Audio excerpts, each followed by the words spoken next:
குரங்கு ப்ரோ. நடுக்கடல்ல போய் ஷார்க் கூட செல்ஃபி எடுங்க ப்ரோ. எங்க உசுறு உங்களுக்கு அவ்வளவு சாதாரணமா போச்சா? சரி வாங்க கிரிட்டுன்னு முடிச்சிடலாம்.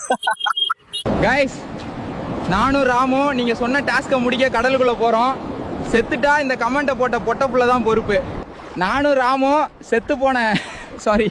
இத்து போன இந்த கட்டுமரத்துல தான் போயிட்டு இருக்கோம். கட்டுமரம் காவு வாங்காம இருந்தா சரி. கமெண்ட்ல எல்லாரும் ராமுக்கு கல்யாணம் பண்ணி வைங்கன்னு சொல்றீங்க. உங்க ஐடியில பொண்ணு இருந்தா டேக் பண்ணுங்க, கிரிட்டுன்னு கட்டி வச்சிடலாம். கைஸ், நாங்க சொன்ன மாதிரியே இந்த கட்டுமரம் எங்களை காவு வாங்கிருச்சு. பாருங்க, ஒரு பெரிய அலைக்கே எங்களை கவுத்திருச்சு. டேய் ராமு, கடலுள்ள போய் நம்ம அக்வாமேன்ட்ட ஹெல்ப் கேட்போமா? குரங்கு ப்ரோ, அவனே நம்மள குரங்கு பிரியாணி வச்சு சாப்பிட்டுருவான்டா. கைஸ், அங்க பாருங்க எவ்வளவு பெரிய ஷார்க்குன்னு. நீங்க சொன்ன மாதிரியே ஷார்க்கு கூட செல்ஃபி எடுத்தாச்சு. ஒரு லைக்கை தட்டி விடுங்க. கைஸ், நிறைய பேர் நம்ம ஐடியா ஃபாலோ பண்ணாம வீடியோ பாக்குறீங்க. ஃபாலோ பண்ணிட்டு அடுத்து என்னன்னு கமெண்ட் பண்ணுங்க. சும்மா கிரிட்டுன்னு பண்ணலாம்.